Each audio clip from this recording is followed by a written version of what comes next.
Today we're going to be talking about George Washington's presidency.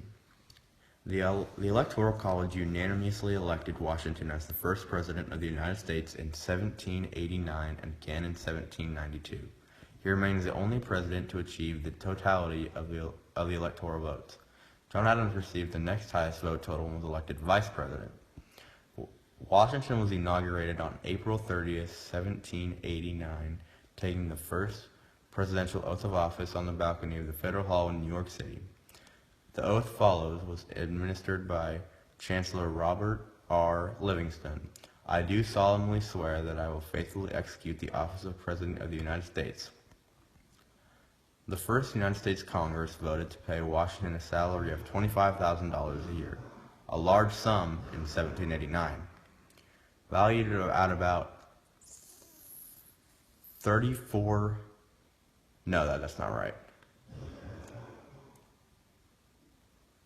$340,000 in 2015.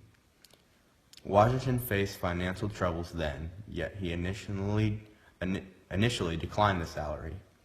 At the urging of Congress, however, he ultimately accepted the payment to avoid setting a precedent whereby the presidency would be perceived as limited to only independently wealthy individuals. Washington proved an able administrator and established many precedents as a function of the presidency, including messages to Congress and the cabinet form of the government. He set the standards for tolerance of opposition of voices, despite fears that the democratic system would lead to political violence. Domestic issues. Washington was not a member of any political party and hoped that there would not be formed. In early 1790, Hamilton devised a plan with the approval of Washington, culminating in the Residence Act of 1790 that established the creditworthiness of the new government and its permanent location. Congress previously issued almost $22 million to suppliers of certificates of debt during the war.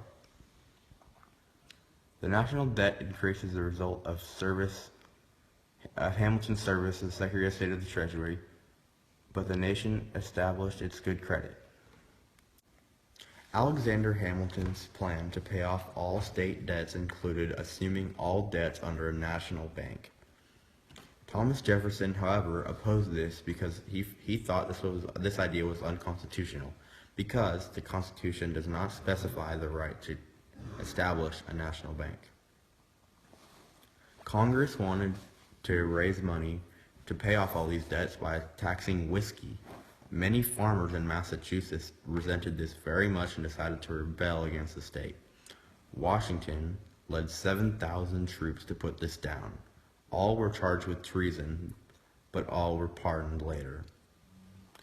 In Washington's farewell address, he talked down on political parties.